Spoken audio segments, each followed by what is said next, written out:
దైవ సేవకురాలు ముందుగా మాట్లాడిన దైవ సేవకురాలు సునీత సాల్మన్. వారు లూకా సువార్త 15వ అధ్యాయంలో ఇక్కడ 3 ఉపమానాలు కనబడుతున్నాయి.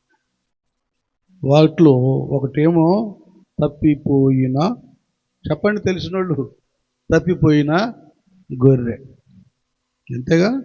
రెండోది పోగొట్టుకున్న నాణ్యం. మూడోది చెప్పండి మీరే, తప్పిపోయిన కుమారుడు. చెప్పట్లా, అందరు చర్చికి వెళ్ళేవాళ్ళేగా.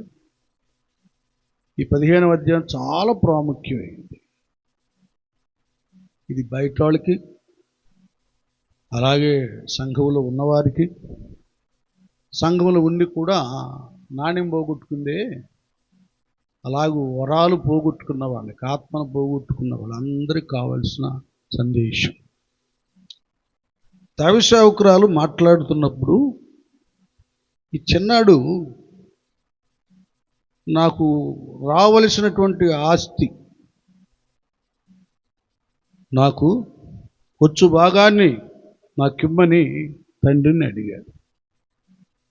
ఇప్పుడు మామూలుగా అడగటం కేటం ఏమీ లేదండి, ఒకేసారి చంపేస్తున్నాం కదా, ఏమీ లేదు అడగటాలు ఏముంది. ఎక్కడ మామూలుగా అడుగుతారు. తండ్రి సీరియస్ చేయడం అనుకోండి, మంచి భోజనం ఏర్పాటు చేస్తారు, అయిపోయింది. నాన్నకు హార్ట్ అటాక్ వచ్చిందని దొంగడు బేడుతాడు. అంటే ఎందుకు ఈ విషయం చెప్తానంటే, సమాజంలో ఈ దంటారే చిన్న పెద్ద గురువు దైవం అని, తండ్రిని సన్మానించడం, ప్రేమించడం, ఇవన్నీ క్షీణించిపోయి అన్ని బంధాలు పతనం అయిపోయి అండి. అప్పుడేమో అత్తమావల్నే తల్లిదండ్రులాగా చూసుకునేవాళ్ళు. ఇప్పుడు తల్లిదండ్రులనేమో భయంకరంగా హీనంగా చూస్తున్నారు. ఒకడు మాత్రం అలాంటి వాళ్ళు గుర్తుపెట్టుకోవాలి, నువ్వు ఏది విత్తుతావో అదే కోస్తావు. ఇప్పుడు నువ్వు ఎట్లాగా నీ తల్లిదండ్రులు లేక అత్తమామలను ఏడిపిస్తున్నావో రేపు అదే గతి పట్టిద్దన్న సంగతి అందరూ ఆలోచించాలి. ఏది విత్తుతామో అదే కోస్తాం. చాలా జాగ్రత్తగా ఉండాలి. ఇదేలో నాకు ఇప్పుడు బాగున్నాను అని విర్రవెక్కడం అనేది నాశనానికి ముందు ఏమి నడిచిద్దంట. ఇవన్నీ కొద్దిగా ఆలోచించాలి. తిట్టడం, కొట్టడం ఇవి పెద్ద గొప్ప ఏం కాదు. ఓర్పు, సహనం, ప్రేమ అనేది గొప్ప. ఏమండి, ది గ్రేట్ అలెగ్జాండర్ కదా, ఆ గ్రీకు చక్రవర్తి, ఆయన చనిపోయేటప్పుడు ఒకే మాట అన్నాడు, ఈ కత్తితో నేను ప్రపంచానంతటిని జయిద్దాం అనుకున్నాను, జయించలేకపోయాను. ఇది కొన్ని సంఘటన సందర్భంలో ఆ చరిత్రలో కొన్ని విషయాలు జ్ఞానులు వ్రాస్తుంటాడు. ఆయన అన్నాడట, ఒకటి మాత్రం వాస్తవం, కత్తితో రక్తపాతంతో కాదు కానీ ఒక మహనీయుడు వస్తాడు, ఆయన గ్రేట్ అవుతాడు, ప్రేమతోనే ప్రపంచాన్ని జయిస్తాడు. గట్టిగా తపలు కొట్టండి. అది ఆయన ఎవరైనా పరీక్షలు చేస్తే ప్రేమతో ఎవడు జయించాడు ప్రపంచాన్ని? వాడిని కొట్టి ఈడిని లేపేసి వాడిని లేపేసి ఆడిని పొడిచి ఈడిని పెట్టి ఇలాగూ చంపి రక్తపాతంతో కొన్ని ప్రదేశాలు జయించి అలెగ్జాండర్ ఆటాడి కదా కాయలా పడి చావడం జరిగింది. కాబట్టి ఏంటంటే మనుషులు మనం కొద్దిగా పరీక్షలు చేసుకోవాలి, విధానాలు. చక్కగా వాళ్ళ నాన్న వాడి ఆస్తి వాడికి ఇస్తాడు కదా, వెళ్ళిపోయాడు, గొడవ పెట్టుకున్నాడు. ఆస్తిలో నాకు వచ్చు భాగం ఇమ్మని తన తండ్రిని అడుగుగా అతడు వారికి తన ఆస్తిని పంచి పెట్టాను. ఓకే, బాగుంది. కొన్ని దినములైన తర్వాత ఆ చిన్న కుమారుడు సమస్తమును కూర్చుకొని దూరదేశానికి ప్రయాణమైపోయి అచ్చట తన ఆస్తిని దుర్వ్యాపారం వలన పాడు చేశాను. దేనివల్ల అటండి? దుర్వ్యాపారం. అది ఈవేళ ఆ వచనాన్ని దేవుడు జ్ఞాపకం చేసి, దుర్వ్యాపారం వలన లాభం కాదు, ఆరోగ్యం కాదు, ఆనందం కాదు, ఏం జరుగుతుందట? పాడైపోతుంది. క్లియర్గా ఉంది కదా నేను చెప్పే మాట. దుర్వ్యాపారం వలన పాడు చేశాను. ఈ దుర్వ్యాపారం అనబడేటటువంటిది మనిషిని పాడు చేస్తుంది, జీవితాన్ని పాడు చేస్తుంది కదా. ప్రభువారు పౌలయ్య ఒక మాట అంటాడు కొరింథీ పత్రికలో, ఈ డ్రింకర్స్, స్మోకర్స్, కొంతమంది ఈ బ్రతికేటటువంటి వారి విషయంలో ఒకసారి కొరింథీ రాసిన మొదటి పత్రిక 6వ అధ్యాయము 10వ వచనం చూడండి. కొరింథీ త్రాగుబోతులైనను దూషకులైనను దోచుకుని వారైనను దేవుని రాజ్యమునకు వారసులు కానేరని. అది చూసారా, ఈ త్రాగుబోతులు, దొంగలు, దోచుకునే వాళ్ళు, వీళ్ళంతా కూడా దేవుని రాజ్యం, పరలోక రాజ్యానికి వారసులు కారు. ఇది గమనించాలి.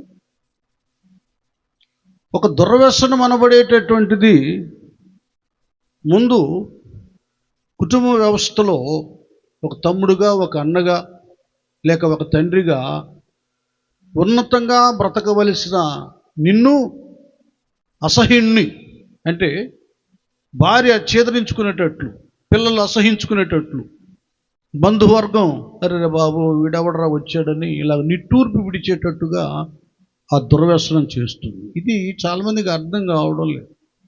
ఏదైనా అడిగితే ఎందుకు అలా దాగేస్తావంటే, నువ్వేందా నా చెప్పేది, నా డబ్బులు కదా, నా శరీరం, నా ఒళ్ళు, నా డబ్బు అంట. కరెక్టే, నీ డబ్బులే, నీ శరీరమే, నువ్వు త్రాగటమే మంచిదే, ఇప్పుడు బాగానే ఉంటుంది. తర్వాత అది నిన్ను ఎంత భయంకరంగా నీ జీవితాన్ని పతనం చేస్తుందో సామెతల గ్రంథంలో వాళ్ళు అంటాడండి. సామెతల గ్రంథం 23వ అధ్యాయము 29వ వచనం నుండి, సామెతల గ్రంథం 23వ అధ్యాయము 29 నుంచి చూసుకున్నాను. చదువునా? ఎవరికి శ్రమ, ఎవరికి దుఃఖము, ఎవరికి జగడములు, ఎవరికి చింత, ఎవరికి హేతువు లేని గాయములు. చూడండి, ఎవరికి హేతువు లేని గాయములు, ఎవరికి మంద దృష్టి, ద్రాక్షారసముతో ప్రొద్దుపుచ్చు వారికే గదా, కలిపిన ద్రాక్షారసము రుచి చూడ చేరు వారికే గదా. ద్రాక్షారసము మిక్కిలి ఎర్రబడగను, గిన్నెలో తలతలలాడుచుండగను, త్రాగుటకు రుచినుండగను, దాని వైపు చూడకుము. పిమ్మట అది సర్పం వలె కరుచును, కట్ల పాము వలె కాటువేయును. విపరీతమైనవి నీ కన్నులకు కనబడును. నీవు వెర్రి మాటలు పలుకుదువు. చూసారా, ఏంది ఎవరికి శ్రమ? ఏమంటున్నాను మొదట, ఎవరికి శ్రమ, ఎవరికి దుఃఖము. చూడండి, శ్రమ, ఏడుపు, దుఃఖము, తర్వాత ఎవరికి జగడములు. చూడండి, ఎవరు తగులాడుకునేది ఎప్పుడు పోట్లాటలు, గొడవలు ఎవరికి. ఆ తర్వాత ఎవరికి చింత, ఎప్పుడు కూడా విచారం, అయ్యో చింత, ఏంటి పరిస్థితి. ఆ నెక్స్ట్ ఎవరికి హేతువు లేని గాయం. అది కారణము లేని హేతు అంటే కారణము లేని గాయాలు ఎవరికి. ఏమైనా పని చేస్తా జారిపడ్డా, లేకపోతే ఇంకొకటి చేస్తా ఏమైనా తగిలిందా, ఇంకొకటి చేస్తా గాయమైందా కదా. కారణం లేని గాయాలు ఎవరికి? వీరికే, మద్యాన్ని సేవించేవారికి. ఏది స్టైల్గా ఇప్పుడు మనం బ్రాందీ, విస్కీ కదా, బీర్, గీర్ ఏదేది అంటున్నారే ఇంగ్లీష్లో, వారికి. ఇక్కడ చూడండి, చిన్నాడు ఆ ధనం తీసుకొని దూరదేశం, అంటే ఫారిన్ కంట్రీకి వెళ్ళాడు, దూరదేశానికి వెళ్ళిపోయాడు. ఇతర దేశాలకు వెళ్ళి ఏమైనా మంచి వ్యాపారం చేశాడా? ఎవడన్నా ఇతర దేశాలకు వెళ్ళి వ్యాపారాలు చేసి బాగా సంపాదించి తీసుకొస్తాడు. ఇక్కడ బాగా మీరు వినాలి, అర్థం చేసుకోవాలి అందరూ. ఎందుకంటే కేవలం డ్రింక్, స్మోక్ చేసి దుర్వ్యసనములో బానిస అయినటువంటి వారు మాత్రమే కాకుండా మనకు కూడా ఈ రోజున ఒక భారం, ఒక బాధ్యత కావాలి, మనకు రావాలి. దూరదేశానికి వెళ్ళి బాగా సంపాదించాలి. దూరదేశానికి వెళ్ళాడు, ఉన్న స్థలాలు, పొలాలు, వెండి, బంగారం, నగలు అన్నీ కూడా వీటన్నిటినీ అమ్మేసి క్యాష్ చేశాడు. సూట్ కేసులో ఆస్తి అంతా కూడా ఆ డబ్బు రూపేణ సూట్ కేసులో పెట్టుకొని దూరదేశానికి ప్రయాణమై పోయాడు. అక్కడ తన ఆస్తిని దుర్వ్యాపారము అనేటటువంటిది ఇక మీరు ఆలోచించండి. ఈ చెడు వ్యాపారంలో ఇది డ్రగ్స్ అయి ఉండొచ్చు, ఇంకా అక్రమము అన్యాయమైనటువంటి కొన్ని ఉన్నాయి కదా, చట్టానికి వ్యతిరేకమైన కార్యాలు, ఇలాంటివన్నీ కొన్ని ఉన్నాయి. దాదాపు మీకు తెలుసు, దాన్ని నోటితో నేను చెప్పను. అది మొదలుపెట్టాడు. మొదలు పెడితే ఏమైపోయిందంటే పాడైపోయింది. అంత పాడైపోయింది. చివరికి వాడికి తినటానికి కూడా లేకుండా పోయింది. ఇంకా నయం, పెళ్ళి అవ్వలేదు, పిల్లలు లేరు, వాళ్ళు అనాథులైపోయేవాళ్ళు.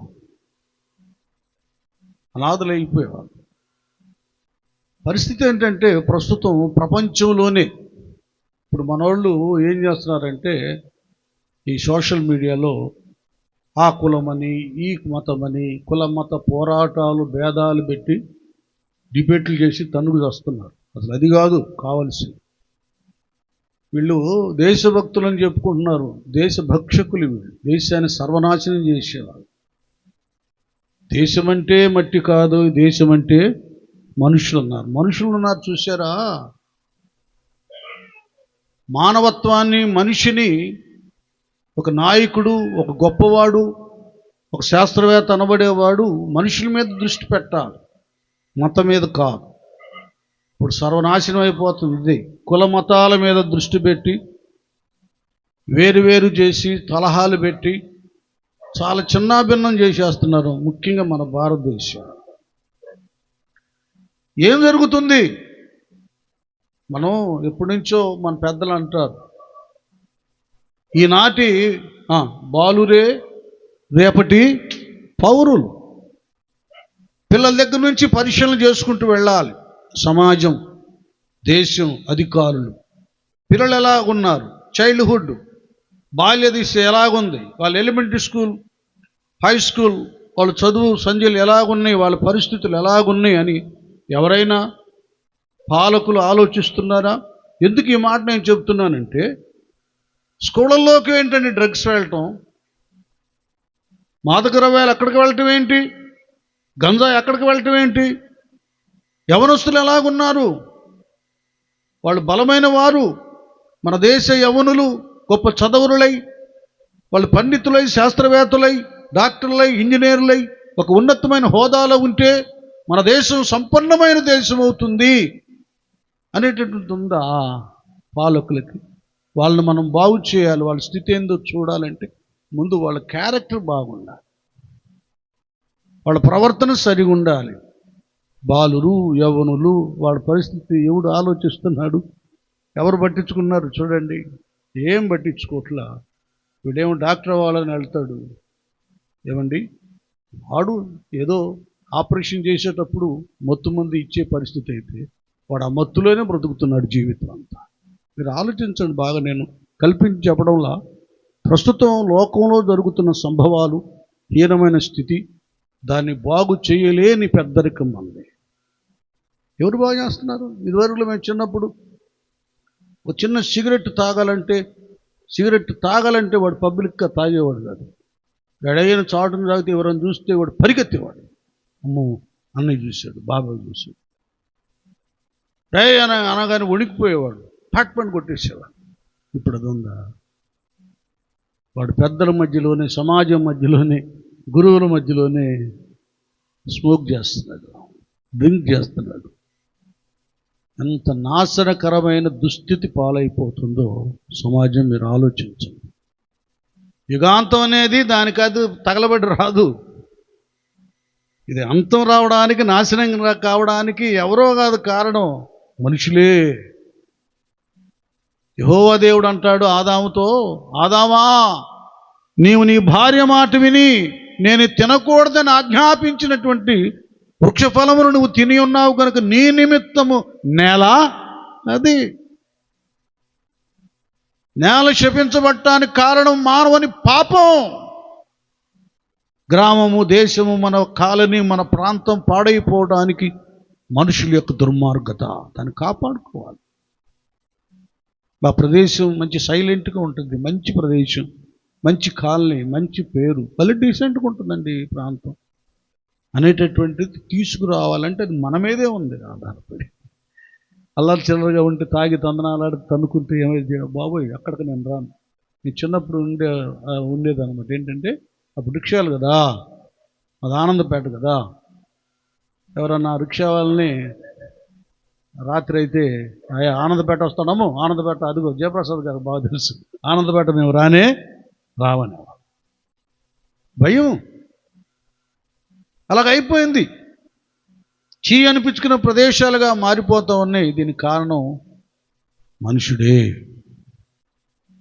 ఇవి వ్యక్తిగతంగా మన కుటుంబ వ్యవస్థ నుండి దీన్ని మనం సరి చేసుకుంటా రావాలి. ఇప్పుడు చెబుతున్నా వినండి. భర్త త్రాగుతున్నాడు, త్రాగుబోతు.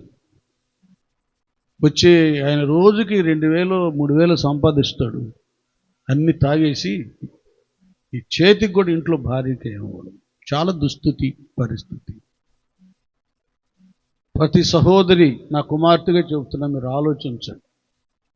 ఈ సచ్చినోడు ఎప్పుడు తాగి తందనాలు ఆడుతూ ఉంటాడు, వీడు ఎప్పుడు చస్తాడో అనే మాట అనుకోవద్దు.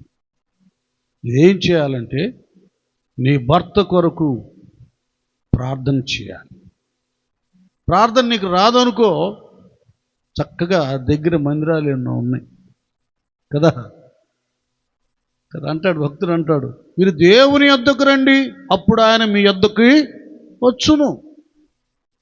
అలాగే యేసుప్రభుల వారు కూడా ప్రయాసపడి భారం మోసుకుని సమస్త జనులారా నా యొద్దకి రండి, నేను మీకు విశ్రాంతిని కలుగు చేదు. ముందు నేను చెప్తున్నాను, నేను సంఘంలో కూడా ఎక్కువ నా కుమార్తెల్ని అంటే స్త్రీలని నేను హెచ్చరిస్తా.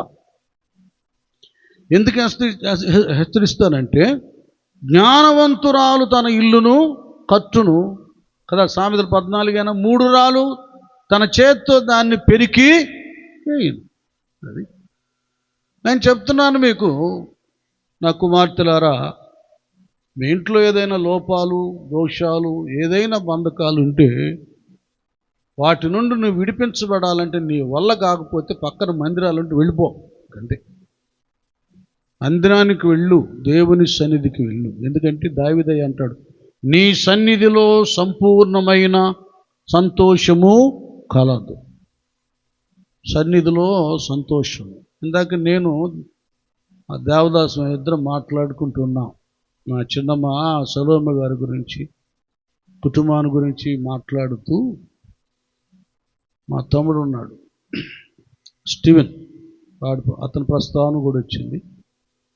దేవుడు చూడు తన కుమారుడు కుమార్తెని అంత ఉన్నతంగా చేశాడంటే అప్పుడు చెప్పాను. అమ్మాయి దెబోరా లక్ష్మి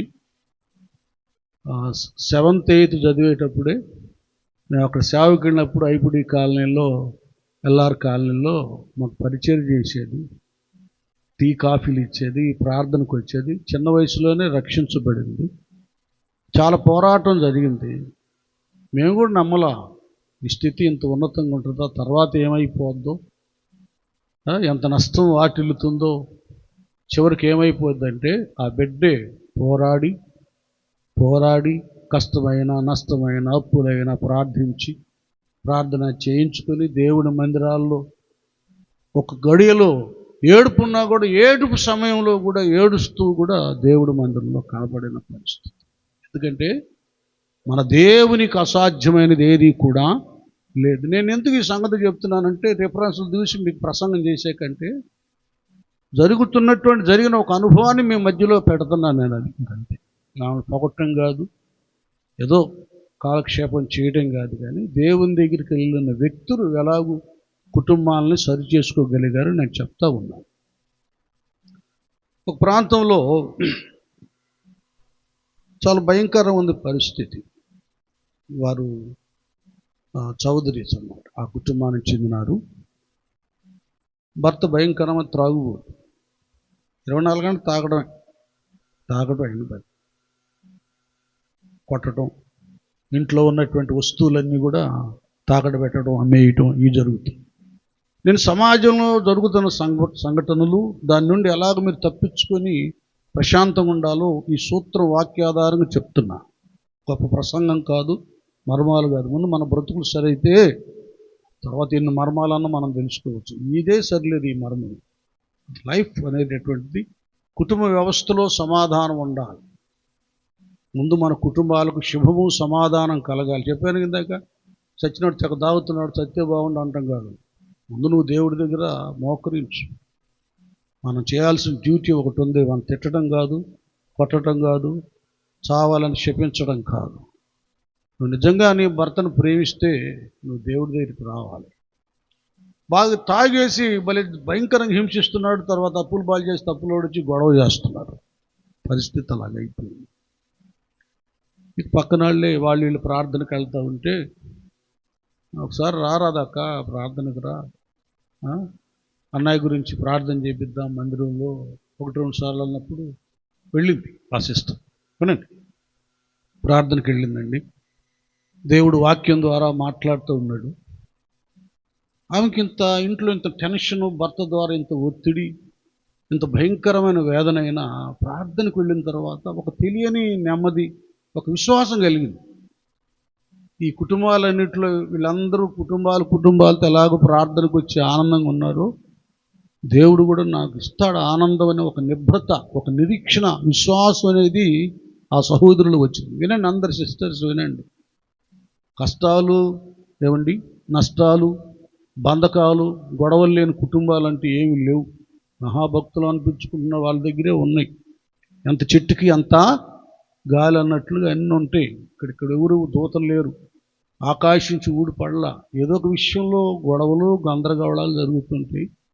దాని గోరంతలు కొండంతలు చేసుకోకుండా, చినికి గాలివాన కాకుండా కొద్ది దాంట్లోనే మనం సరి చేయబడాలంటే దేవుని సన్నిధికి వెళ్ళాలి. అక్కడ దేవుడు అన్ని సరి చేస్తాడు. ఆమెకు తెలియనటువంటి ఒక విశ్వాసం కలిగింది. మా కుటుంబం కూడా ఇది వీళ్ళకిలాగుంటుంది, నా భర్త కూడా ఈయనలాగా ప్రార్థనకు వస్తాడు. నేను చెప్పేది ఏంటంటే, ముందు మీరు మందిరానికి వెళ్ళండి. నువ్వు ఎలాగూ ప్రార్థన చేయాలో, ఈ సమస్యను నుండి ఎలాగూ నువ్వు విడిపించబడాలో, నీ కుటుంబాన్ని రక్షించుకోవాలో పరిశుద్ధాత్మ దేవుడే జ్ఞానాన్ని నీకు కలుగా చేస్తాడు. ఏది ఒకసారి గట్టిగా చప్పట్లు కొట్టండి. అది కుటుంబాల్లో ఉన్న ప్రతి బంధకాన్ని దేవుడు తెంచివేయునుగాక, సమాధానాన్ని దాయిచేయునుగాక. వెళ్ళిపోయింది, వచ్చేసింది దానికి ధైర్యం. ఇక చిన్నకు ప్రార్థనకు వెళ్తూ ఉన్నారు, పిల్లలను కూడా తీసుకెళ్తా ఉన్నారు. అందరూ ప్రార్థనలో ఉన్నారు. ఉన్న తర్వాత ఇంకా కొంతకాలానికి బాప్తిసం పొందేశారు. ఆమె తర్వాత బిడ్డలు కూడా బాప్తిసం పొందితే, ఈడు తాగి రోడ్లమ్మడి తిరిగి కింద పడి బట్టలన్నీ ఊడిపోయి బురదలో కొట్టుకుంటూ ఉన్నట్టు పందిలా కొట్టుకులాడుతున్నప్పుడు ఎవడు లేపినోడు లేడు, వాడు స్నానం చేయించినోడు లేడు, ఇంటికి తీసుకెళ్ళినోడు లేడు. ఈ వెళ్ళి బాప్తిసం పొందిన తర్వాత, రే క్రిస్తానోళ్ళ దగ్గరికి వెళ్ళి, నీ పిల్లం అదేందో వీళ్ళు మునిగిందంటారా, బాప్తిసం తీసుకుందంటారా, బాప్తిసం అని పురికి వెళ్ళిపోయారు, రెచ్చగొట్టారు. రెచ్చగొట్టి తాగిచ్చేసారు. తాగేసాడు. వెళ్ళాడు, ఏంది అదేందో తీసుకున్నామంట బాప్తిసం, ఇంకోసారి తీసుకుంటామని పటా కొట్టాడు. ఇంకెప్పుడు తీసుకున్నాయి అంది.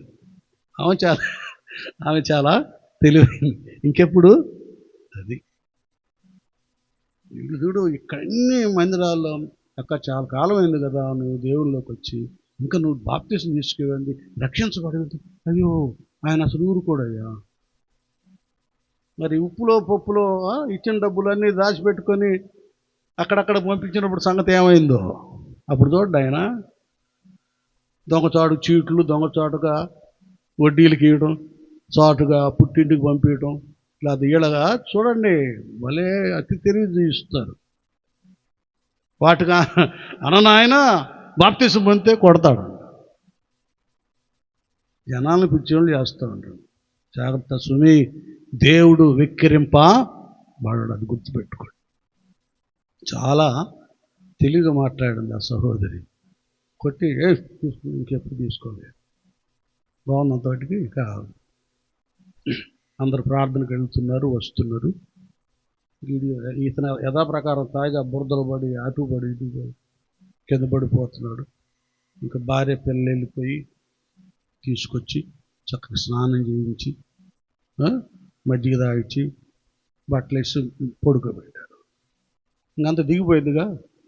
ఇంక కూతుర్లు కొద్ది ప్రేమ కదా, తండ్రి నాన్న నువ్వు ఇట్లా తాగి అట్లా పడిపోతే బట్టలన్నీ ఊడిపోయినాయి, చాలా చండాలంగా ఉంది, అందరూ చూసి నవ్వుతున్నారు నాన్న. అమ్మ నేను ఏడ్చుకున్నాను నాన్న, ఇంకా మానేయనానంటే సరేలే అమ్మ మానేస్తాను. కొద్దిగా ఆ మొత్తం నుండి విడిపించబడిన తర్వాత కొద్దిగా బాగా ఉండి నిజమేలేమో నేను చాలా బాధ పెట్టాను, ఇంకా తాగనులేమో అన్నాడు. ఒక అరగంట ఆగేసరికి వెళ్ళిపోయాడు డైరెక్ట్గా సారాయి. దీన్ని కూడా నేను చెప్తున్నా వినండి. నేను కానీ నువ్వు కానీ మన శరీరాన్ని మనం కత్తితో పొడుచుకుంటామా, బ్లేడ్లతో కోసుకుంటామా? చెప్పండి. తలకాయ దేనికేసి కొట్టుకుంటామా? మనం అలా చేయం. ఒక విషయం మీరు గుర్తుపెట్టుకోవాలి. అసలు ఏంటి ఈ త్రాగుడు, ఈ దుర్వ్యసనం, మద్యం అనేటటువంటిది ఏంటి? అసలు ఏంటి ఇదంటే ఒక మాట చెప్పాలంటే ఇది ఒక సైతాను బంధకం.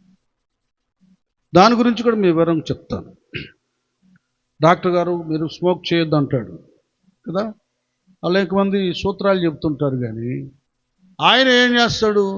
మంచి ఆ గోల్డ్ ఫ్లాక్ అని అదోను ఇదోనో ఆయనే స్మోక్ చేస్తాడు, సిగరెట్లు తాగుతాడు. ఆయన తెలీదా వాస్తవంగా?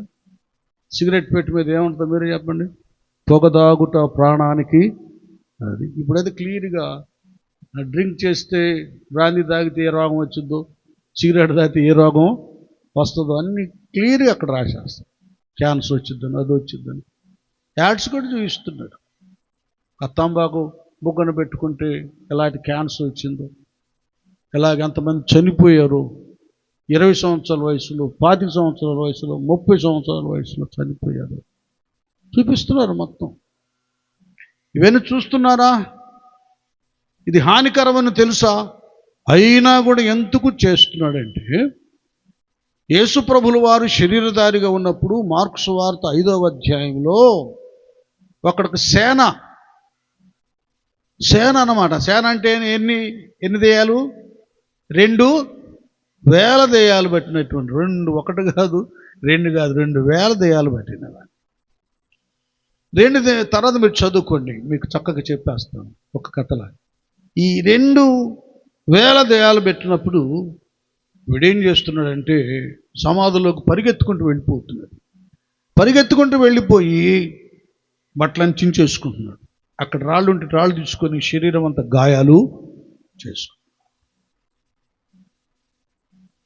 ఇలాగున తను తాను గాయపరుచుకుంటానికి, వస్త్రాలు చించేసుకుంటానికి వాడు కాదు కానీ వాడిని ఆవరించిన దెయ్యాలు. అది గుర్తుపెట్టు. ఇదొక సైతాను. బాగా తాగాలి. ఎందుకు తాగుతాడు? బాగా ఎక్కువ తాగు చస్తాడని తెలుసు కదా. ఏనా చస్తాడని తెలుసు కదా. బాగా మత్తులో ఉండాలంటే నరాలు వీక్నెస్ అయిపోయి దేనికి పనికిరాడని తెలుసు కదా. ఎందుకు ఇలా జరుగుతూ ఉన్నాయి? ఏంటి పరిస్థితి? సాతానుడు అలాగ ప్రేరేపిస్తున్నాడు ఆ వ్యక్తి.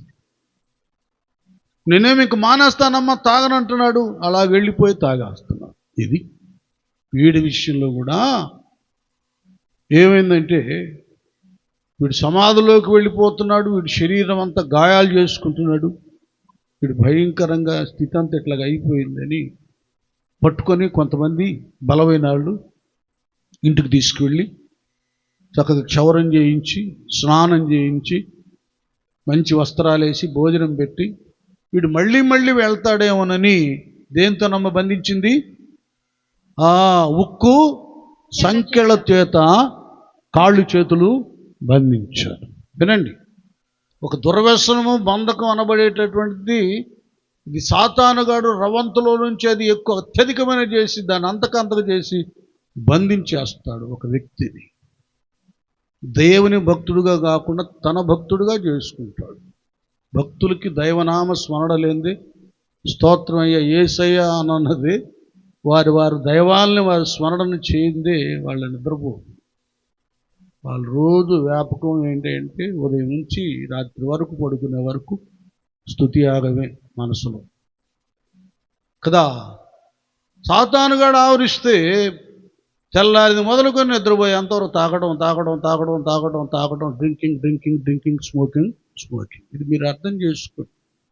నేనే బ్రదర్ సిస్టర్ ఎవరిని కూడా నేను విమర్శించడం లేదు. వాడు మిమ్మలను ఎట్లా లాస్ చేస్తున్నాడో, నాశనం చేస్తున్నాడో నేను మీకు జ్ఞాపకం చేస్తున్నాను. ఇక్కడేమో భార్య బిడ్డలేమో అల్లాడుతున్నారు, ఏడుస్తున్నారు. అయ్యో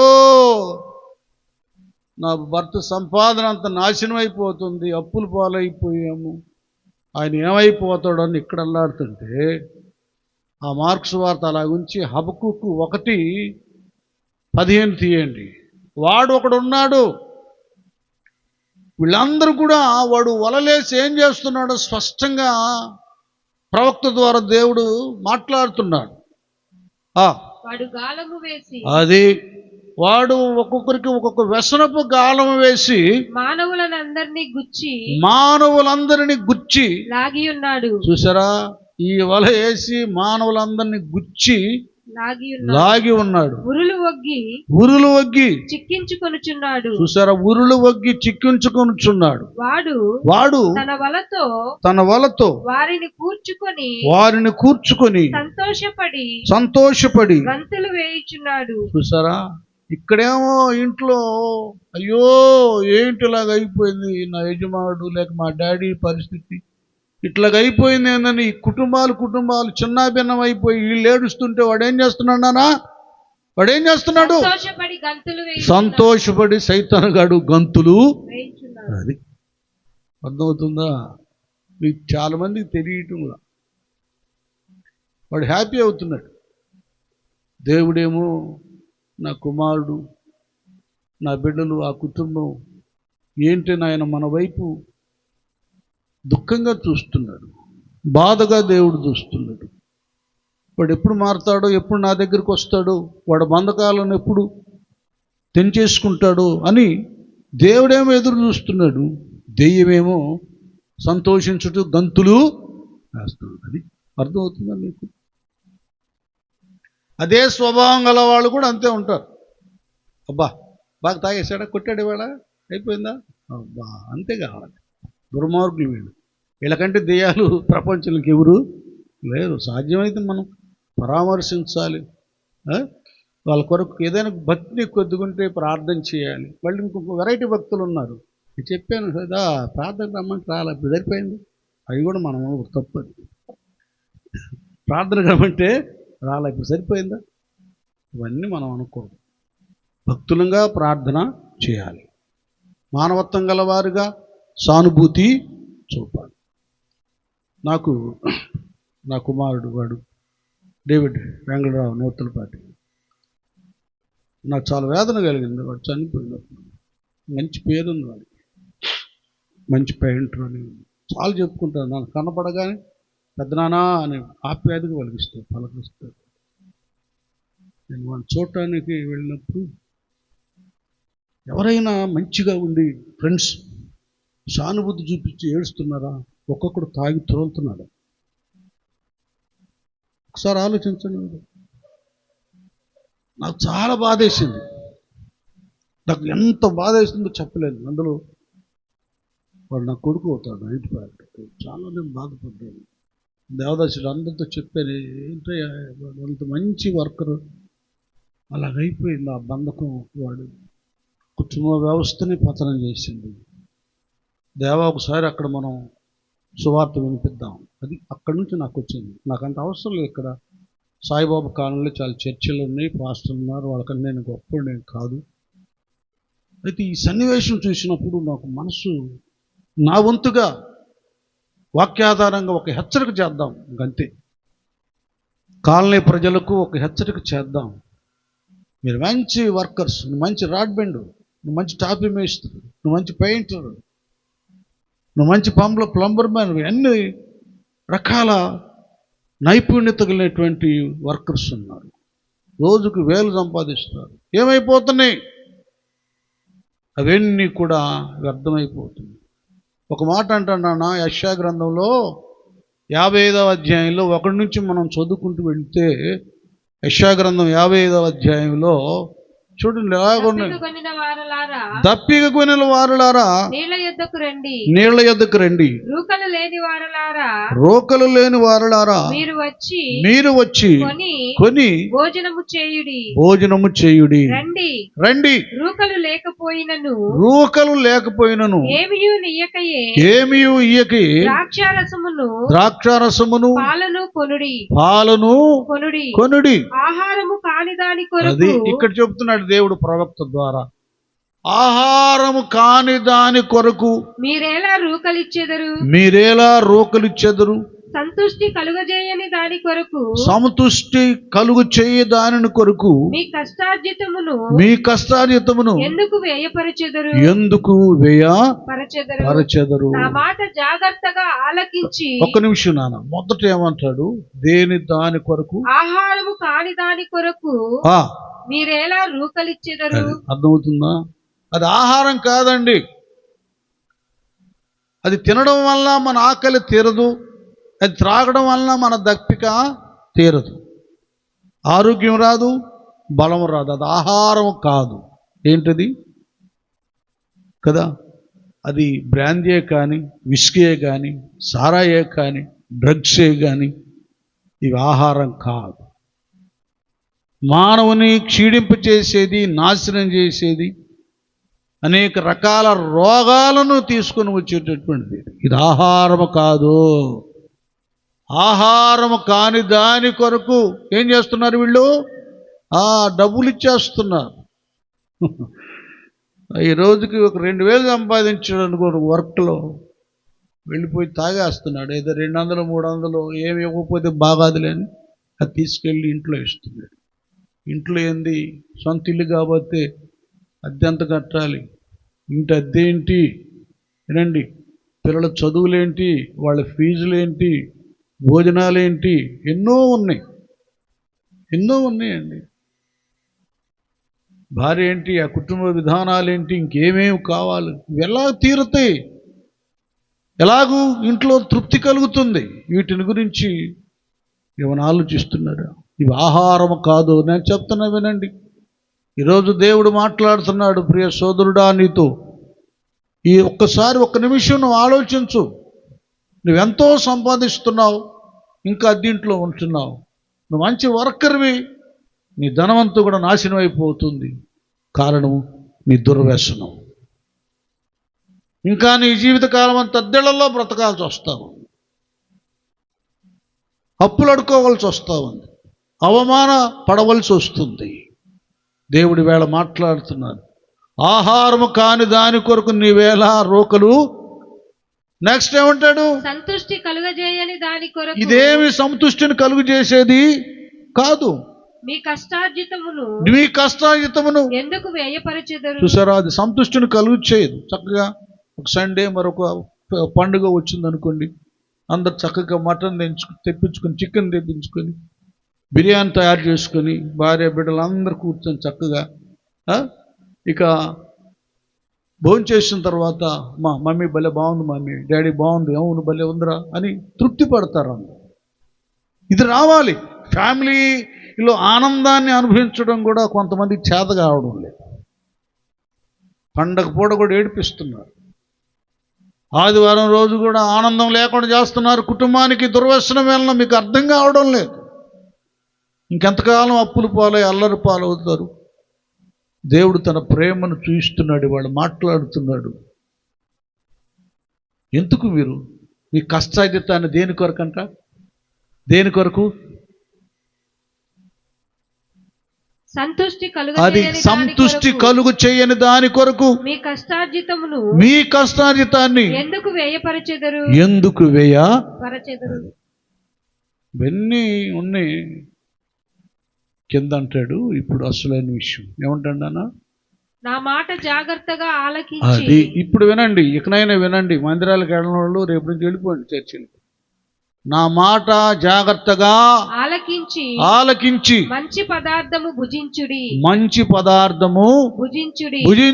మీ ప్రాణము సారమైన దానియందు సుఖింపనీయుడి. చూసారా? మన ప్రాణము సారమైన దాని యందు సుఖంగా ఉండాలంటే దేవుని యొద్దకు రావాలి, దేవుని మాట వినాలి. స్తోత్రం చెబుదాం. హల్లెలూయా, గట్టిగా హల్లెలూయా.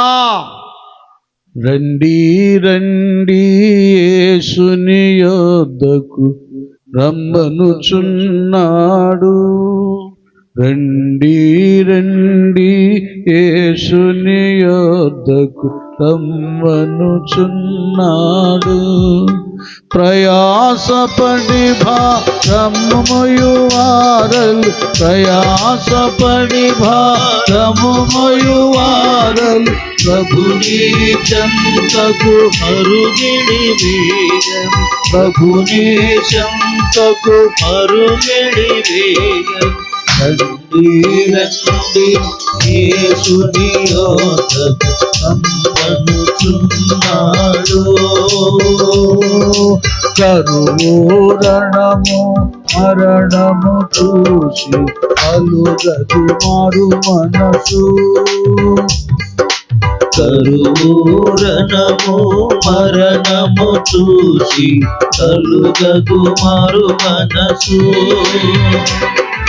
ప్రవచనములు సంపూర్ణములాయను, ప్రవచనములు సంపూర్ణములాయను, యూదులు తిరిగి వచ్చియున్నారు, యూదులు తిరిగి వచ్చియున్నారు. రండి రండి యేసుని యొద్దకు రమ్మనుచున్నాడు, రండి రండి యేసుని యొద్దకు రమ్మనుచున్నాడు. స్తోత్రం. హల్లెలూయా. చూడండి, ఇలాంటి సమయంలో దేవుని దగ్గరికి రావాలి. ఈ 2000 దయాలు పెట్టినోడు వాడిని ఉక్కు సంఖ్యలతో కాళ్ళు చేతులు బంధించిన ఆ సాతాను ఏం చేస్తుందో తెలుసా? వాటిని తుత్తినీలుగా చేసి, తుత్తినీలుగా వాటిని ఆ దెయ్యపు శక్తితో అలాగైపోయింది. మరి ఎందుకు వీళ్ళు పరిగెత్తుతున్నారు మరలా బారులకి, సారాయి కొట్ల కంటే? వాడు బలవంతుడు, మనిషి కంటే బలవంతుడు. మనుష్యుడు బలహీనుడు, సైతానుగాడు శక్తివంతుడు, దేవుడు చెప్పాలి సర్వ శక్తి మంతుడు. గట్టిగా చప్పలు కొట్టండి. అది నేను చెప్తున్నాను బ్రదర్. అలాంటి బంధకాల్లో ఉన్నటువంటి వాడికి నీ వల్ల కాదు, నువ్వు త్రాగు నుంచి బయట పడలేవు, బంధకం అది ఊడిపోదు. అమ్మా, నీ భర్తను తిట్టినా, కొట్టినా, శపించినా వాడు మారడు. ముందు నువ్వు మారాలి. నీ వల్ల కాదు. బలహీనులమైన మనమందరము ఈ బలమైనోడిని పతనం చేయాలంటే మహాబలుడు, సర్వశక్తిమంతుడైన దేవుని ఆశ్రయించాలి. హల్లెలూయా. దేవుని ఆశ్రయించాలి. దైవశక్తి కావాలి. త్రాగు నుంచి, డ్రగ్స్ నుంచి, వాటి నుండి, వీటి నుండి, అక్రమ సంబంధం నుండి, జూదం నుండి, వేటి నుండి విడిపించబడాలన్న మానవ శక్తి చాలదు, దైవశక్తి కావాలి. అది కావాలి. దాని కొరకు కుటుంబాలు సిద్ధపడాలి. వీడు వెళ్లకుండా ఉక్కు సంఖ్యల చేత బంధించినా కూడా సైతాన్లు మళ్ళీ వాటిని తుత్తునీలుగా చేసేసి వాళ్ళ సమాధిలోకి ఈడ్చుకుని వెళ్ళిపోయి. వీడి అదృష్టం ఏంటంటే అదే సమయంలో యేసు ప్రభులు వారు అటువైపు నుంచి వస్తున్నాడు. వీటికి ఇంకా పూర్తిగా ఆవరించలా దెయ్యాలు, కొద్దిగా స్పర్శ ఉంది. ఇంక వెంటనే వాడు కేక వేశాడు, ప్రభువా నన్ను కరుణించని కేక వేయగలి మళ్ళీ ఆవరించి నాతో నీకేమీ పని అంటాడు. అర్థమవుతుందా? ఇది ఒకసారి పాపం వాడికి కూడా ప్రార్థనకు వెళ్ళాలి, మంచిగా ఉండాలనిపించింది, కానీ వాడు మంచిగా లేకుండా నాశనం చేయటానికి సైతాను మళ్ళీ వాడిని బట్టి. అయితే సర్వశక్తి గల దేవుడు వీడు ఎప్పుడైతే ప్రభువా నన్ను కరుణించి రక్షించమని కేకేశాడో, సైతానుగాడు మరలా వచ్చి నాతో ఏం పని పో అన్నాడు. ప్రభువారు వాటిని గద్దించాడు. మనిషిని వదిలిపెట్టి వెళ్ళిపోమన్నాడు. వెళ్ళిపోయినాయి. 2000 పందుల్లోకి ప్రవేశించినాయి. అవి చచ్చినాయి. వీడు బ్రతికాడు. అందరూ ఆశ్చర్యపోయారు. వీడు సమాధిలో తిరిగి కేకలేసేవాడు, ఏంది ఇలాగయ్యాడు, తెల్లటి వస్త్రాలు ధరించి చక్కగా అయిపోయాడు. అడు ప్రభు పాదాల దగ్గర కూర్చున్నాడు. అంధకార బంధము నన్నావరించగా అంధుడనై యేసయ్యను ఎరుగకుంటిని. అంధకార బంధము నన్ను అంధుడనై యేసయ్యను ఎరుగకుంటిని.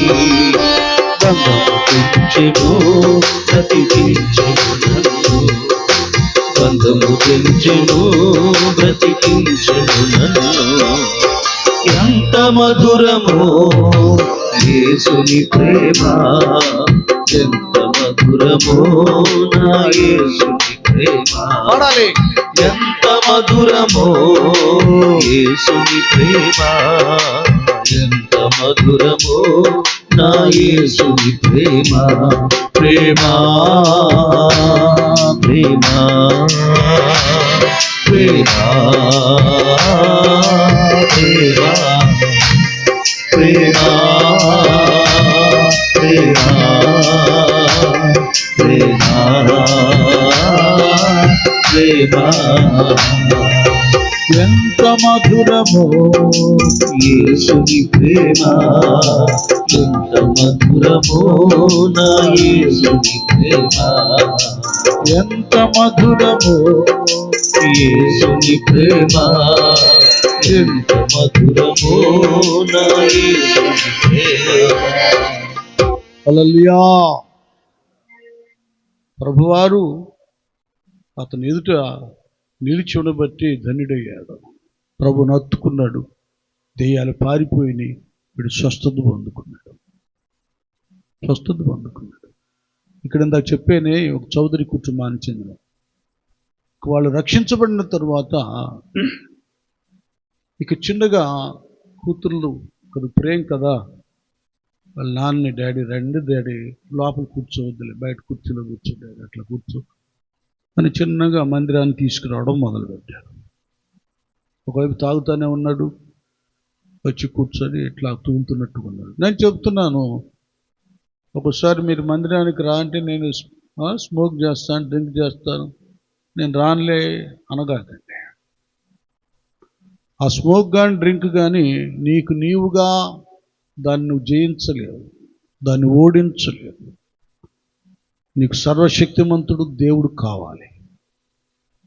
ఆయన సన్నిధికి నువ్వు వెళ్ళాలి. ఇంకంతే వెళ్ళాలి. ఇప్పుడు రోగం తగ్గాలంటే హాస్పిటల్కి వెళ్ళాలి, కానీ అమ్మో నాకు దగ్గు వచ్చింది, నాకు ఈ రోగం ఆ రోగం, డాక్టర్ నేను ఎక్కడ చెప్పేది, సిగ్గేస్తుందంటే చస్తావు, అంతే కదా.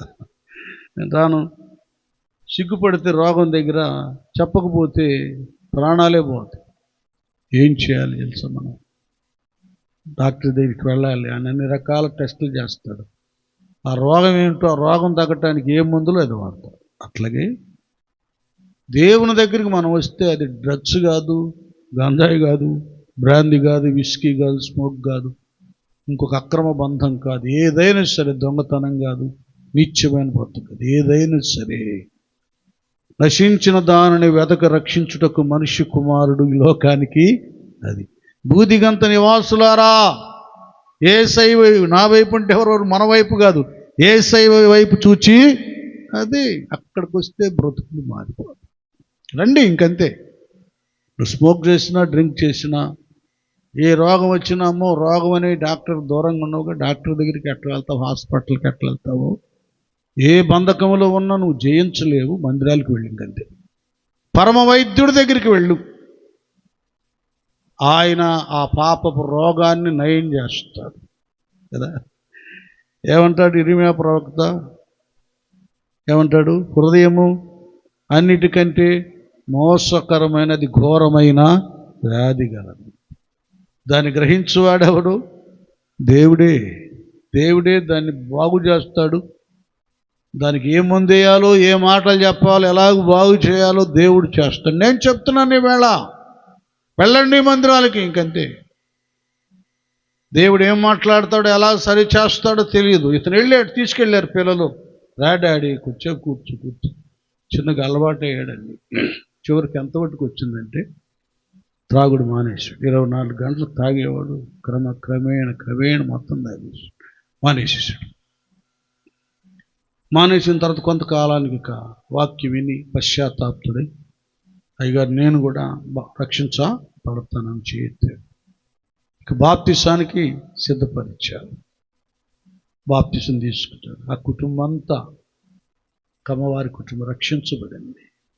ఇంక వెంటనే వచ్చేసారు, కులం అంతా వచ్చింది. రే అందులో చేరావు, ఇందులో చేరావు, నేను వెళ్ళేస్తున్నాను. అబ్బో మీరేంద్ర నన్ను వెళ్ళేసేది, నేనే మిమ్మల్ని వెళ్ళేస్తున్నాను. ఎందుకంటే నేను తాగి బురదలో తుర్లాడుతున్నప్పుడు ఎవడైనా నన్ను లేపాడా, నాకు నీతి చెప్పాడా, తాగొద్దని చెప్పాడా? మీరు ఇంకా నన్ను నాకు తాగిచ్చేవాళ్ళు, నా దగ్గర తాగేవాళ్ళు, కందనాలు ఆడేవాళ్ళు. ఎప్పుడైనా ఇది తాగకూడదు, ఇలాగుండాలని ఎప్పుడైనా మంచి మాట మీరు చెప్పారా? ఆ మాట యేసు ప్రభువు చెప్పాడు. ఈ తాగు నుంచి నేను విడిపించబడ్డాను. నేను నా భార్య బిడ్డలు సుఖంగా ఉన్నాం, వ్యవసాయం చేసుకుని బ్రతుకుతున్నాం, కలిసి తింటున్నాం, కలిసి పని చేస్తున్నాం, కలిసి హాయిగా ప్రశాంతంగా దేవుని మందిరంలో ఆనందిస్తున్నాం. అందరు గట్టిగా చప్పట్లు పడతాం, దేవుని స్తోత్రం. కాబట్టి ఒక్కసారి ఆలోచించండి. మా కుమార్తెలారా, మీరు మందిరాలకు వెళ్ళండి, ముందు మీరు వెళ్ళండి. జ్ఞానవంతురాలు తన ఇల్లును మీరు వెళ్ళండి. వెళ్ళిన తర్వాత సంఘంలో పాస్టర్ గారు వాళ్ళ చేత ప్రార్థన చేయించుకోండి. మీ ఇంట్లో కూడా ప్రార్థనలు ఏర్పాటు చేయండి. నీలో ఉన్న వ్యక్తిగతంగా ఏమైనా కోపం, ద్వేషం కదా, మొండితనం అంటే ముందు తీసేసుకో. ఎందుకంటే దేవుడు యాకోబు పత్రికలో ఒక మాట అంటాడు, యాకోబు గారు. అదేంటంటే నీతిమంతుల యొక్క విజ్ఞాపన మనఃపూర్వకమైనది, అది బహు బలము గలదే. మన హృదయాంతరంగంలో ఏ లోపం, దోషం ఉండకూడదు ప్రార్థన చేసేవాళ్ళు. ఎందుకు ఆయన మారట్లేదంటే ముందు మారలా. ఆయన తాగుతున్నాడు, నువ్వేం తాగట్లేదు, కానీ మారు మనసు లేదు. అర్థమవుతుందా? హృదయశుద్ధి గలవారు ధన్యులు, వారు దేవుని. అది సరైన మార్పు లేకుండా, హృదయశుద్ధి లేకుండా, దేవునిలో సరైన విశ్వాసం లేకుండా, నిష్ఠ నియమం లేకుండా ఎన్ని సంవత్సరాలు ప్రార్థనకి వెళ్తే ఏం లాభం అండి? ఎన్ని రోజులు ఆసుపత్రికి వెళ్తే ఏం ప్రయోజనం? కోర్సు రాస్తాడు డాక్టర్ గారు, ఇదిగో ఈ రోగం తగ్గాలంటే ఎన్ని వాడాలో, అయ్యా అమ్మ ఇదిగో ఇది 3 పూటలు వేసుకోవాలి, ఇది 2 పూటలు వేసుకోవాలి, ఇది వారానికి వేసుకోవాలి, ఇది 1 పూట వేయాలంటాడు. టానిక్లు, టాబ్లెట్లు క్రమంగా వేసుకుంటే రోగం తగ్గింది. నువ్వు ప్రార్థనకైతే వెళ్తున్నావు, కానీ ఎలాగో భక్తిలో బ్రతకాలో దైవ సేవకుల ద్వారా దేవుడు మాట్లాడుతూ ఉంటే ఆ టాబ్లెట్స్ను వేసుకోవడం, ఆ వాక్యాన్ని నువ్వు అనుసరించట్లా, ఆ నియమంలో నువ్వు బ్రతకడంలా, పేరుకు మాత్రం వెళ్తున్నాను చేస్తున్నాను అనిపించుకుంటున్నావు. కానీ అది ఎలాగూ చేయాలో ప్రార్థన ఉంది కదా కీర్తనలోనే, ప్రార్థించువారు గలరు గట్టిగా నిజముగా మొరపెట్టేవారుగా ఉండాలి. మనం పెదవుల ప్రార్థన ఎందుకు? ఏం చేస్తున్నాను ఆయన కోసం ఉపవాసం ఉండి, ఏంది ఉపవాసం, నీ బోధన ఉంది. హృదయం దేవుడికి మార్పు లేకుండా చాలామంది క్రైస్తవ సంఘాల్లో వేషధారులుగా పైకి భక్తి గల వారయ్యుండి దాని శక్తిని ఆశ్రయింపినటువంటి వారుగా బ్రతుకుతున్నారు. నేను ఒక మాట చెప్పాలంటే, నీ కుటుంబ పతనానికి నీ అవిధేయతే కారణం. కట్టుకోవాలి కుటుంబాలను, నీ మీద ఆధారపడి ఉంది అది. ఆ చౌదరి కుటుంబానికి చెందినటువంటి ఆ సహోదరి రక్షించుకుంది తన భర్తను, మంచి వ్యక్తిగా చేసింది, దేవుని కుమారుడుగా తీర్చింది. అది నీ బాధ్యత కాదా? కుమారుడా, ఎంతకాలం నీ కుటుంబాన్ని ఏడిపిస్తావు? వీడింత ఆస్తి తీసుకెళ్ళి దుర్వ్యాపారం చేసేసాడు. నీ కష్టజీతం, నీకు మంచి జ్ఞానం ఇచ్చాడు దేవుడు, సామర్థ్యం ఇచ్చాడు దేవుడు నీ వర్క్లో. అని వేల లక్షలు సంపాదించి సారాయి కొట్టుకు దారాగస్తం చేస్తున్నావు, వేస్ట్ చేస్తున్నావు. నీ భార్య బిడ్డల సంగతి నువ్వు ఆలోచించడం లేదు. వీడు అలాగే చేశాడండి. అలాగే చేసి చివరికి ఏమైందంటే, అదంతయు ఖర్చు చేసిన తర్వాత ఆ దేశమందు గొప్ప కరువు రాగా వాడు ఇబ్బంది పడసాగి వెళ్ళి ఆ దేశస్తుల్లో ఒకని చెంత చేరును. అతడు పందులను మోపుటకు తన పొలంలోనికి వారిని పంపాను. వాడు పందులు తిను పొట్టుతో తన కడుపు నింపుకొని ఆశపడను గాని ఎవడనో వానికి ఏమీ ఇయ్యలేదు. చూసారా, అన్నీ పోగొట్టుకున్నాడు. టాలెంట్ దేవుడు నీకు ఇచ్చాడు. నీ కుటుంబానే కాదు, 2-3 కుటుంబాలను బ్రతికించి గొప్ప మేస్త్రివై 10 మంది కుటుంబాలకు పోషణ చూపించేవాడిగా దేవుడు నిన్ను చేస్తే, ఇదిగో ఈ బంధకం వలన, దుర్వ్యసనం వలన నీ స్థితిగతి అంతా కూడా పతనం చేసుకున్నావు. ఇక్కడ అయితే బుద్ధి వచ్చినప్పుడు వాడు, నా తండ్రి వద్ద ఎంతో మంది కూలివాండ్రకు అన్నము సమృద్ధిగా ఉంది, నేనైతే ఇక్కడ ఆకలికి చచ్చిపోతూ ఉన్నాను. ఇది నువ్వు చేయాలి. నేను లేచి నా తండ్రి వద్దకు వెళ్ళి, అది నువ్వు చేయాల్సింది ఏంటంటే బ్రదర్, ఏ స్థితిలోనే ఉన్నా నేను లేచి తండ్రి వద్దకు, తండ్రి సన్నిధికి, తండ్రి వద్దకు అంటే దేవుని మందిరానికి, తండ్రి ఇల్లు అంటే దేవుని మందిరం. అది నా మందిరం సమస్త జనులకు ప్రార్థన మందిరం అనబడు. అక్కడ తండ్రి దేవుడు ఉంటాడు. ఎక్కడైతే 2-3 నా నామమున కూడి బందురో వారి మధ్య నేనుంటానన్నాడు. అక్కడ ఆయన ఉంటాడు. నాన్న దేవుడు ఉంటాడు ఆయన మందిరంలో. ఆయన భక్తులు ఉంటారు కనుక ఆయన ఉంటాడు. నువ్వు అక్కడికి వెళ్ళిపోవాలి ఇంకంతే. నేను లేచి నా తండ్రి యొద్దకు వెళ్ళి, ఇది ఇప్పుడు నువ్వు గ్రహించాలి. నువ్వేం చేస్తున్నావు? తండ్రి, నేను పరలోకమునకు విరోధముగాను నీ ఎదుటను పాపము చేసేది. ఇది గుర్తుపెట్టుకోవాలి. ముందు నువ్వేం చేయాలంటే, నీ భార్య బిడ్డలకు వ్యతిరేకంగా వారికి చెందవలసినటువంటి ధనము, వారికి చెందవలసినటువంటి ఐశ్వర్యము, వారికి చెందవలసిన ఆనందాన్ని నేను పతనం చేశానయ్యా. నా బిడ్డల్ని నేను ఏడిపించాను. మా నాన్న ఆయన కూడా ఇంకొన్ని వాటి వలన మా కుటుంబాన్ని చివరికి మేము తినే రోజుల్లో మాకేం లేకుండా చేశాడు అనమాట. నేను తమ్ముడు మేము సేవకులు అవడం, అక్కడు కూడా దేవుళ్ళో ఉండడం ఏమైందంటే, ఆయన కూడా ఇక మా అమ్మ మా నాన్నకు కూడా మేము బాప్తిసం ఇచ్చి రక్షించబడ్డాం. ఒక్క మాట మా నాన్న అన్నాడు, నేను లైఫ్లో మర్చిపోయినట్టు. ఇట్లా బైబిల్ పట్టుకొని, అంతకుముందు అయితే ఓ భయంకరుడు. ఆనందపేటలో నారాయణ అంటే కొంతమంది తెలుసు, అలాంటి బాగా తెలుసు. ఒకటే అన్నాడు, నేను నా బిడ్డలకి అన్యాయం చేశాను. నా ఏడుపు వచ్చి పశ్చాత్తాపడ్డా. నేను నా బిడ్డలకు అన్యాయం చేశాను, వాళ్ళకి ఏమీ లేకుండా చేసి. ఎంత దుస్థితి అంటే, మా తాత సంపాదించింది కూడా తాకట్టు పెట్టేశాను. అంటే నేను ఆయన విమర్శించటంలా, పట్టిన దెయ్యం ఉందే ఆ తాగుడు బంధకం కుటుంబ వ్యవస్థను అంత చిన్న భిన్నం చేస్తూ చెప్తున్నాను. 2000కి తాగడు పెడితే నాకు వెళ్ళే తర్వాత అది 10,000. ఆ 10,000 కట్టకపోతే ఇక మాకు మానదమ్ముల ముగ్గురికి ఏముండదు, ఆ కొద్ది స్థలం కూడా. దేవుడు అద్భుతంగా మేము దేవుళ్ళో ఉన్నాం కనుక అది తీర్చేటట్లు దేవుడు చేశాడు. అక్కడ భలే పశ్చాత్తాపడ్డాడు మా నాన్న. నాకు కూడా దుఃఖం వేసింది, మంచి మార్పు వచ్చింది. కనుక ఇవన్నీ మనం గమనించాలి. వాళ్ళు చెప్పుకుంటూ వెళ్ళిపోతారు, ఇప్పుడు దాకా ఎదురు మందిరాలు, ఈ తలనొప్పి తట్టుకోలేకపోతాను, మళ్ళీ ఎవడు మధ్యలో వచ్చాడు, వీడు చుత్తితో కొట్టినట్టు తల మీద కొట్టేస్తున్నాడు అనుకున్నాడు. కాదు ఇది. ఇప్పుడు ఈ దెబ్బ పడితేనే రేపు నీ హృదయం తెరవబడి నీలో ఉన్న ప్రతి అవిధేయత దూరమే నీకు మార్పు కలుగుతుంది. వాక్యం కావాలి. నేను బుజ్జగించి ఓరడించి మంచోడు అని ములగ చెట్టు ఎక్కించే ప్రసంగాలు కాదు. నీకున్నటువంటి బంధకం ఏంటి, దానివలన ఏ దుస్థితికి నువ్వు దిగజారిపోయావు, నువ్వు కుటుంబానికి అంత అన్యాయం చేస్తావు. ఇక్కడ తెలుసుకున్నాడు బుద్ధి వచ్చినప్పుడు కదా. తండ్రి, నేను పరలోకమునకును విరోధముగాను నీ ఎదుటను పాపం, అది అర్థం చేసుకున్నావు. నువ్వు ఇంటికి నీ బిడ్డలు చేస్తున్నావు. ఆడపిల్లలు ఉన్నారు, ఎదుగుతున్నారు, రేపు కట్నాలు ఇవ్వాలి.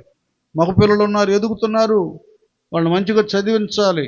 ఒక ఇల్లు లేకపోతే, ఉద్యోగం సద్యోగం లేకపోతే ఇల్లు వాకిల్లో నడుగు ఎవడెత్తాడు పిల్లని అంటారు. అంతేనా? ఏమివ్వకపోతే నీ పిల్లల్ని బయటికి ఎలా పంపిస్తావు? ఇవి చాలా ఉన్నాయి బాధ్యతలు. పెళ్లి చేసుకోగానే పిల్లలు కనగానే సరికాదు, వారి బాధ్యతను వహించాలి, అవి సరి చేయాలి.